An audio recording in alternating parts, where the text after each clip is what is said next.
Bueno, estamos acá en el contexto de Laboratorios de Coyuntura, un espacio del DIGIC, del Departamento de Información Geográfica y Comunicación, del Instituto de Estudios Urbanos y Territoriales de la Facultad de Arquitectura, Diseño y Urbanismo. En esta oportunidad vamos a tener una breve entrevista con Laura Alemán, directora del Instituto de Historia. Vamos a hablar sobre algunos temas, teniendo presente el contexto próximo de la celebración de los 300 años de Montevideo.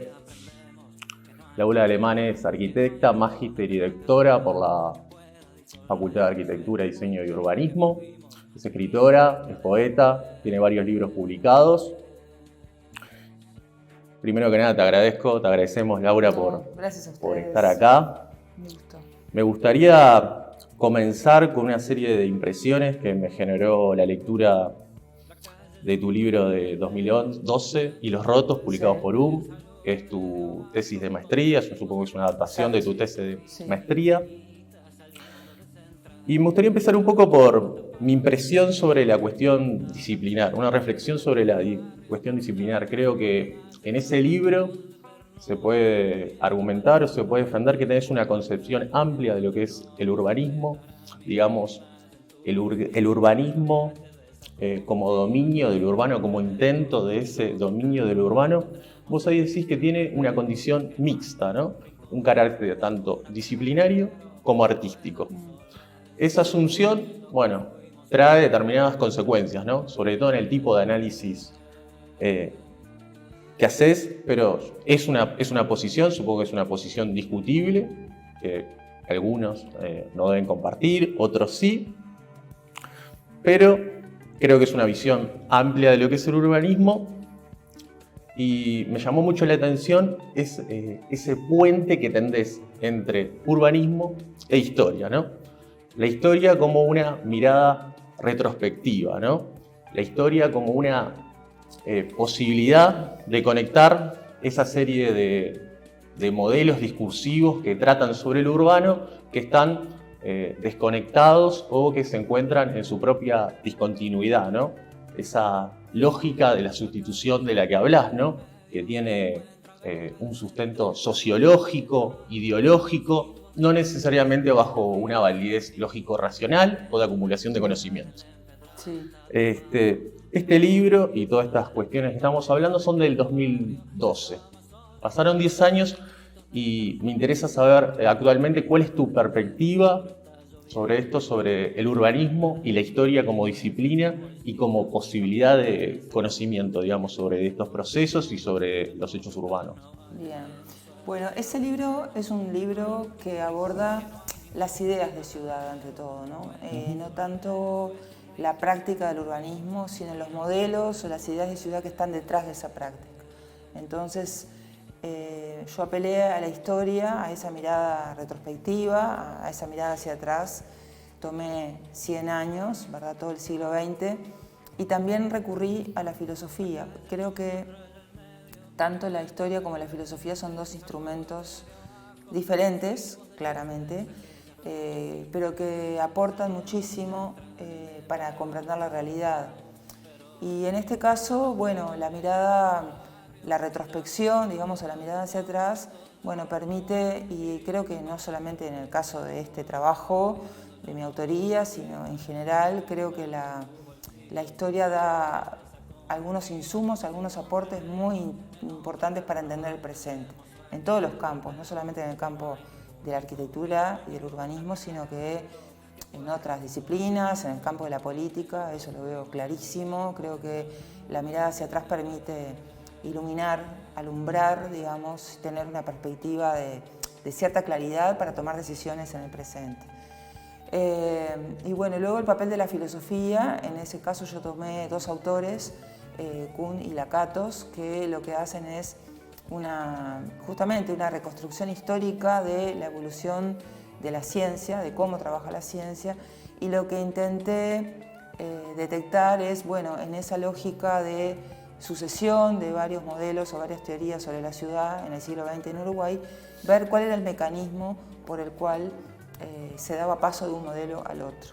Y bueno, mi conclusión en ese momento fue que ese pasaje de un modelo al otro no estaba regido por criterios racionales, objetivables, como hubiera querido Lakatos, sino que está fundados en otro tipo de valoraciones, mucho más difusas, mucho más brumosas, con una lógica entonces en ese sentido kuhniana, ¿no? Donde no es tan fácil explicar el salto de una situación a la otra.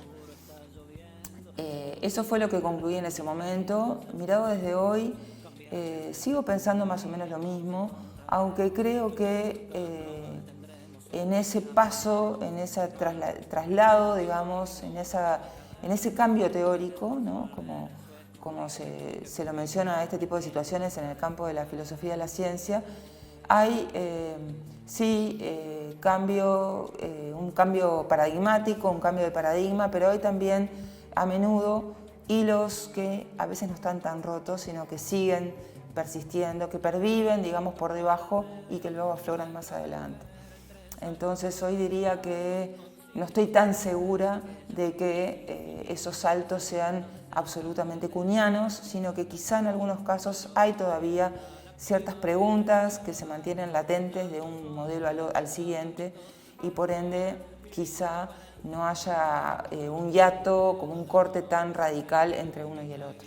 Pero tendría que volver a repasar cada uno de esos saltos, ¿no? Desde el siglo, o sea, en todo el siglo XX, desde el principio del siglo hasta fines del siglo XX. De hecho, a fines del siglo XX yo detectaba, y creo que de eso sigo convencida, dos modelos rivales o dos formas de entender la ciudad y el territorio, uno más apegado a la planificación, a la convicción de que es necesario y pertinente planificar la ciudad, y otro más renuente a eso, que apela más a, bueno, la propia lógica autorregulada de la ciudad, ¿no? Que nunca es una lógica autorregulada de la ciudad, sino que es una lógica fundada en claves en general económicas, ¿no? Totalmente. Justo te iba a preguntar eso. La siguiente pregunta era sobre, bueno, vos planteás 5 modelos discursivos. Los últimos 2 que estás haciendo referencias decís que juegan en paralelo, sí, se dan de forma coetánea. Los llamás en el libro el modelo de equilibrio y el modelo de incertidumbre. Y un poco sobre esto iba la pregunta. Eso comienza es un corte aproximativo, ya lo sé, pero eso comienza en 1996, estamos en 2023, se van a celebrar los 300 años de Montevideo, teniendo presente estos dos modelos, que yo creo que también se podrían parafrasear como planificación y lógica de mercado. Habría que ver cómo entran en la lógica modernidad y posmodernidad también, eso creo que puede ser un tema interesante. Pero bueno, el libro salió en el 2012, estos modelos discursivos que vos definís desde aproximadamente 1996, bueno, ya pasó un tiempo, se van a celebrar los 300 años de Montevideo. ¿Cuál decís que es el modelo hegemónico con el que se celebra, con el que se realiza esta celebración de los 300 años de Montevideo? La pregunta sería, ¿con qué modelo se celebra y qué se celebra según qué modelo, verdad? Sí, creo que seguimos en una situación de rivalidad entre modelos, digamos. Creo que no hay, yo por lo menos no percibo un modelo hegemónico, porque incluso a nivel de la administración, por ejemplo, de la administración departamental, ¿no? Del gobierno departamental, bueno, a menudo se invoca la planificación, pero también en los hechos muchas veces se apela a la lógica de la inversión, digamos, a una lógica mucho más desregulada, donde, bueno, la ciudad parece ir un poco detrás de las iniciativas privadas, ¿no? Algo que yo cuestiono y he criticado muchísimo. Yo creo en la planificación, creo que tiene sus problemas, tiene sus deficiencias, pero me parece que la ciudad debe ser planificada porque, bueno, de eso se trata, ¿no? Digamos, tiene que haber una visión política en el sentido de polis, ¿no? Tiene que haber una visión política de largo plazo porque de lo contrario dejamos la ciudad librada no a su propia inteligencia, sino a su propia desinteligencia, podríamos decir, y sabemos que eso genera grandes desigualdades, injusticias sociales, problemas urbanos, desequilibrios, ¿verdad? Entonces me parece que aún hoy estamos todavía en esa situación de convivencia entre, bueno, un modelo de la planificación, que es el que, bueno, quizá sí hoy día tenga más prestigio, ¿no? Creo que mucha gente, casi todos hablamos de, bueno, de la necesidad de planificar, de la pertinencia de planificar, pero lo que ocurre es que en los hechos a menudo eso no se cumple. Entonces estamos plagados de situaciones donde vemos eso, ¿no? Que la ciudad se termina diseñando y se termina conformando un poco a merced de iniciativas puntuales y dispersas que aparecen, donde lo que gobierna, lo que rige es la plata, ¿no? ¿Quién está dispuesto a poner cuánta plata en qué lugar?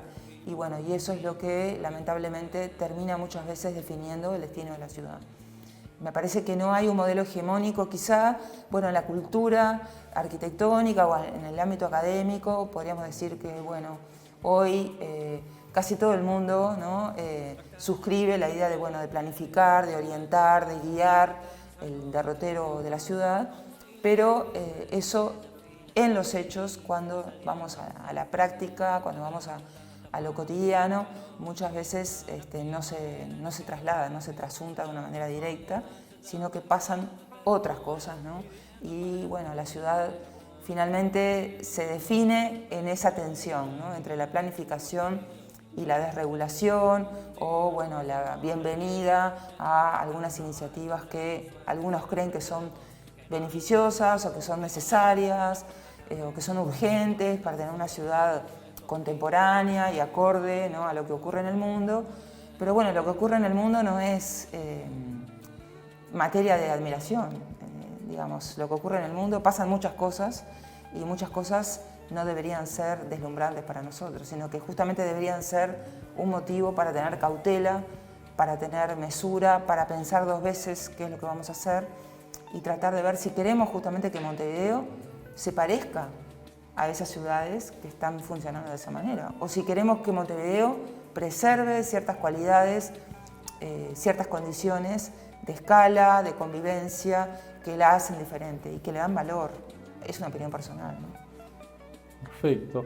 Hablando de planificación y también relacionado con las políticas públicas, me interesa introducir la cuestión del patrimonio histórico.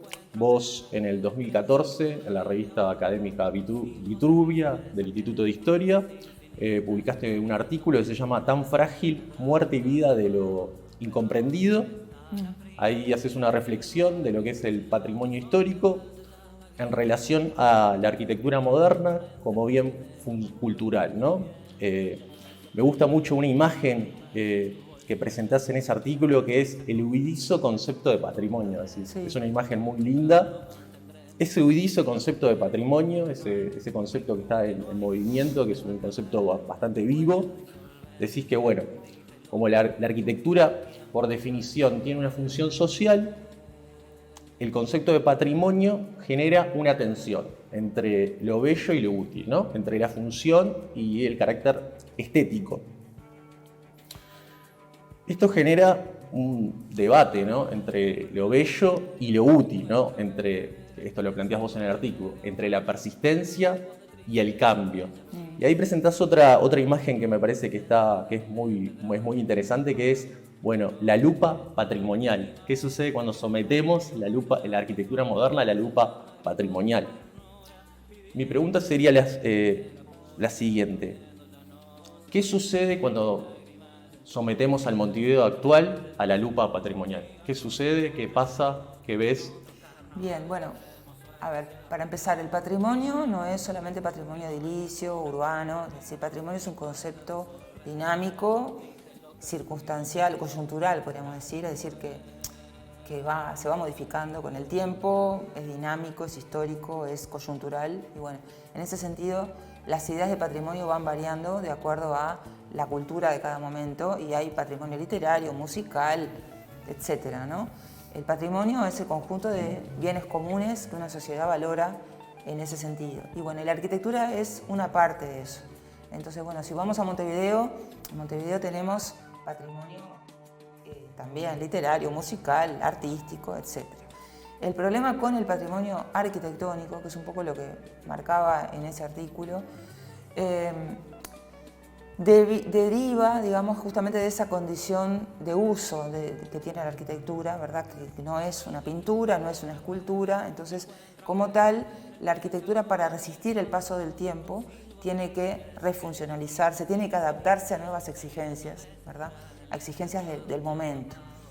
Y eso hace que se genere esa tensión, ¿verdad?, entre, bueno, la pervivencia, la permanencia de un edificio cualquiera y la necesidad de que ese edificio siga dando respuesta a las necesidades o las demandas de su momento histórico, ¿no? Que eso es lo que va variando y hace que la arquitectura esté permanentemente asediada o sometida, digamos, a presiones, ¿no? A presiones que ponen en riesgo su condición. Esto no pasa con otras obras, a nadie se le ocurre modificar una partitura o una pintura de quien sea, porque no hay una necesidad social en ese sentido. Y en el caso de la arquitectura, sí, la arquitectura se ve demandada, tiene que readaptarse y eso pone muchas veces en riesgo sus propias cualidades, ¿no? Su propia condición. Esto se agrava todavía más en el caso de la arquitectura moderna porque es una arquitectura, vamos a decir, arquitectura moderna lo estamos tomando, es un concepto muy brumoso, ¿no? Pero hablemos más o menos de la arquitectura proyectada entre el 20 y el 60, 70, en esa versión restrictiva de lo moderno. Esa arquitectura, que es una arquitectura que en ciertos momentos adquiere una gran abstracción, ¿verdad? Se despoja de una cantidad de criterios de composición, de ornamentación que venía del siglo XIX, es una arquitectura poco comprendida, poco valorada por el gusto común a nivel masivo y hace que entonces su condición patrimonial sea menos clara, sea menos visible para la gente y hace que eso provoca que sea una arquitectura que muchas veces queda huérfana en términos de valoración, en términos de declaración de sus valores patrimoniales y es en general la arquitectura que está más desprotegida en ese sentido porque es la que cuenta con menos convalidación social. En Montevideo, de todas maneras, estamos asistiendo a bueno, una cantidad de demoliciones, sustituciones, deformaciones de arquitectura también del siglo XIX y en ese sentido yo soy muy crítica, creo que Montevideo no está en un buen momento en ese sentido, más allá de que se han hecho grandes esfuerzos, tenemos comisiones especiales permanentes en muchas zonas de Montevideo, tenemos grandes esfuerzos de la propia unidad de patrimonio de la Intendencia, ¿verdad?, de Montevideo en ese sentido, pero tenemos por otro lado otras voces, otras miradas, otros enfoques que tienden a priorizar justamente la inversión, la sustitución, ¿verdad? Y bueno, eso muchas veces se lleva y arrastra consigo una cantidad de obras que son muy valiosas. Y eso está ocurriendo en Montevideo y está ocurriendo ahora en vísperas de los 300 años, ¿no? Es una especie de paradoja, estamos celebrando los 300 años de la ciudad y a la vez estamos presenciando algunas pérdidas que son irreparables y que creo que no son necesarias, creo que podrían evitarse. Creo que hay o deberíamos crear instrumentos para evitar ese tipo de situaciones. Entonces la arquitectura en general está sometida a esas tensiones fuertes y muchas veces pierde, y perdemos nosotros porque perdemos esa arquitectura, es decir, una arquitectura que debe ajustarse, debe adaptarse, y eso me parece bien porque es, digamos, algo dinámico que tiene para sobrevivir tiene que adaptarse, ¿verdad? El tema es que lo que estamos viviendo hoy es que muchas veces la arquitectura para sobrevivir tiene que dejar de ser lo que era, tiene que suicidarse, digamos, hay una especie de situación paradojal, ¿no? Entonces parece que la ciudad, para poder seguir adelante, debe transformarse al punto de dejar de ser ella misma. Y eso es una paradoja que deberíamos tratar de resolver, ¿no? Y que creo que no estamos resolviendo de la mejor manera. No sé si te respondo. Perfecto. Creo que ya planteaste uno de los puntos de la siguiente pregunta, que es un poco más abierta y que sería, bueno, en base a parte de este contexto, ¿Cuáles son los desafíos que tenemos como investigadoras y como investigadores a la hora de tratar estos temas, teniendo presente este marco actual? ¿Cuáles te parece que son los desafíos, los grandes temas? Bueno, me parece que hay un tema clave que es la educación, ¿no?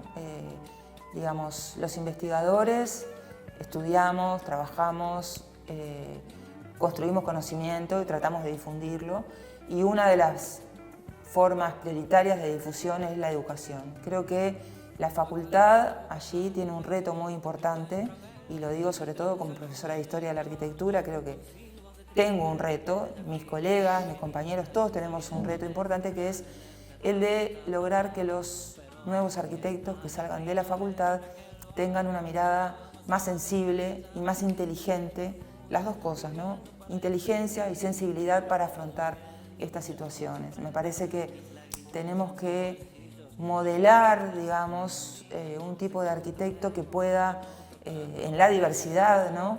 Que pueda, bueno, calibrar con más precisión el valor de algunas arquitecturas, sean del siglo XIX, del siglo XX, del siglo XXI, tanto a la hora de mirar la arquitectura del pasado como de construir nueva arquitectura, para construir una arquitectura que sea pasible de ser patrimonio para las nuevas generaciones, ¿no? Creo que eso está en una situación delicada. Tenemos buena arquitectura o muy buena, pero también tenemos pésima arquitectura que se hace hoy, y sobre todo tenemos una especie de miopía o ceguera ante ciertas arquitecturas del pasado. Y creo que ahí hay una clave, que es la educación. Me parece que la facultad tiene que ir más allá, que profundizar en eso, no solamente acá adentro, sino también por la vía de la divulgación, de la extensión, algo que la facultad viene haciendo ya desde hace unos años, ¿verdad? A través de, bueno, exposiciones que se hacen, que se trasladan a los museos, se intenta difundir, digamos, la arquitectura más destacada del Uruguay, ¿verdad? También desde hace unos años se hace un curso, el curso de arquitectos uruguayos, que intenta llegar a más gente, porque en la medida en que el valor de la arquitectura se difunda y esté más arraigado en la gente, no solamente en los estudiantes de arquitectura, no solamente en los arquitectos, sino en el público general, eso es una especie de antídoto, ¿no? Es una especie de vacuna contra estas cosas que están pasando, porque permite que la gente se informe, que esté calificada para opinar, para presionar, para defender la arquitectura, ¿no? La arquitectura de Montevideo es de los montevideanos, es de todos. Y bueno, cuando cada pérdida que hay es una pérdida no por esa obra en particular solamente, sino que es una pérdida para todos. Porque el patrimonio, más allá de donde viva cada uno, el patrimonio edilicio es de todos, digamos, más allá de que sean propiedades privadas. Cuando caminamos por la calle, cuando valoramos obras que tienen calidad, de alguna manera estamos disfrutando, estamos sintiendo placer, estamos apelando, digamos, estamos apreciando algo que es público, ¿no? Más allá de que sean obras privadas. ¿Las fachadas de la ciudad son públicas o son privadas? Digamos, ahí, ¿no? Son privadas porque de algún modo son del dueño de ese edificio, de esa casa, pero también son públicas, porque es lo que todos disfrutamos, ¿no? Ahí me parece que hay una dimensión social de lo patrimonial que es muy importante, que es la capacidad que tiene todo el que anda por la calle, sea rico, sea pobre, sea lo que sea, de poder mirar, de poder apreciar y de poder disfrutar con una obra de arquitectura. Entonces creo que ahí también hay un rol social que muchas veces no se ve. A menudo se piensa que, bueno, que el tema patrimonial es cuestión de unos pocos y es una cuestión un poco elitista, que no toma en cuenta otras dimensiones. Sin embargo, hay una dimensión social de la belleza. Y me parece que no solamente hay que distribuir la riqueza, sino que hay que distribuir la belleza también, ¿no? Que es algo, bueno, que está en otro plano, que quizá no sea tan urgente, que quizá no sea tan apremiante, pero me parece muy importante que la persona que está, no sé, cuidando los autos en una vereda pueda mirar un edificio y decir, qué bueno esto, y que tenga instrumentos para valorar eso. Capaz que suena un poco utópico, pero creo que hay que ir en ese camino. Tenemos que educar, tenemos que enseñar aquí adentro y afuera, hablar, conversar, ¿no? También eso. La conversación, esto que estamos haciendo, ¿no? Me parece fundamental. porque hay argumentos, ¿no? Cuando digo la belleza no es simplemente me gusta o no me gusta. Hay argumentos para explicar por qué un edificio tiene valor, en qué condiciones fue construido, qué valores o qué cualidades tenía el arquitecto que lo hizo. Es decir, todos caminamos por la calle y muchas veces no sabemos, ¿no? ¿Quién diseñó esas fachadas? Entramos a un teatro y no sabemos quién lo hizo. La prensa no recoge esas cosas. Se inauguran teatros o se conmemoró el Teatro Solís. De Zucchi prácticamente no se habló de otra cantidad de cosas. Es rarísimo lo que pasa. Los arquitectos están como siempre por atrás, por debajo, no se nombran. Entonces me parece que ahí tenemos un reto importante. Saber quién hizo la ciudad, cómo la hizo, por qué se hizo de esa manera, en qué momento. Y bueno, creo que los 300 años de Montevideo son una buena oportunidad para eso. Perfecto. La última pregunta que te voy a hacer es más abierta todavía, la podés responder como quieras. Es una pregunta que vos ya conocés, así que es una repregunta. Es el título de un audiovisual de 1983 del Grupo de Estudios Urbanos. Es una pregunta que retomó Germán Díaz en su tesis de maestría, sí, que defendió este año. Vos estuviste en el tribunal, en la defensa de su tesis. Vos dijiste que era una pregunta retórica y una pregunta que no era retórica. Dijiste que era una pregunta provocadora. Dijiste algo que me pareció muy interesante, que es una pregunta que nos lleva al presente. No estamos en el presente, sino que nos enfrentamos al presente a la medida que pensamos, que reflexionamos, que lo cuestionamos. Así que la podés responder como quieras. Ya sé que sabes qué es lo que te voy a preguntar. Y bueno, la última pregunta te voy a hacer: ¿a quién le importa la ciudad, Laura? ¿A quién le importa? Es una buena pregunta, pero no tengo la respuesta. Te puedo decir que me importa a muchas personas que conozco. Muchos dicen que les importa, pero creo que habría que demostrarlo. Creo que es una pregunta que todavía exige respuesta y exige una respuesta en los hechos, ¿no? Y que quien diga que la ciudad le importa, que lo demuestre. Me parece que de eso se trata, en los hechos, ¿no? Que deje de ser simplemente una formulación. Esa pregunta fue formulada de una manera provocadora. Es una interpelación esa pregunta. Y es una pregunta que todos deberíamos hacernos. Y bueno, pensar también, bueno, ¿me importa la ciudad? ¿Cuánto me importa? Y eso, a ver, no solamente estoy hablando de quienes tienen autoridad en este momento, quienes tienen a cargo el gobierno departamental, estoy hablando de todos, ¿no? ¿Me importa la ciudad? Bueno, entonces dejo el auto y paso a andar caminando, o paso a la bicicleta, ¿no? O no tiro un papel en la calle, no sé, cosas mínimas que por suerte algunos niños, algunos escolares ya están incorporando, pero que los adultos no tenemos muy incorporado. Entonces, sí, me importa la ciudad, pero luego ando, digamos, puedo trasladarme caminando y voy con la 4x4, entonces no sé si te importa tanto la ciudad. No acuso a nadie, digo, esto suena un poco radical, quizás suena un poco adolescente, ¿no? Pero creo que hay que mantener cierto espíritu también adolescente, de rebeldía adolescente, para rescatar algunas cosas muy obvias, muy primarias, que con los años uno lo va perdiendo, ¿no? Uno va perdiendo la capacidad de hacerse esas preguntas que parecen obvias y bueno, y que no son tan obvias. Y para eso, y vuelvo al principio, también está la filosofía, para hacerse esas preguntas muy obvias que muchos dejamos de hacernos, ¿no? A medida que vamos envejeciendo, vamos perdiendo la curiosidad, vamos perdiendo el enojo, la capacidad de asombrarnos, de enojarnos con algunas cosas, y me parece que hay que recuperar eso, para seguir vivos y para seguir cuidando las cosas que valen la pena. Muchísimas gracias por tu tiempo, Laura. No, gracias a ti.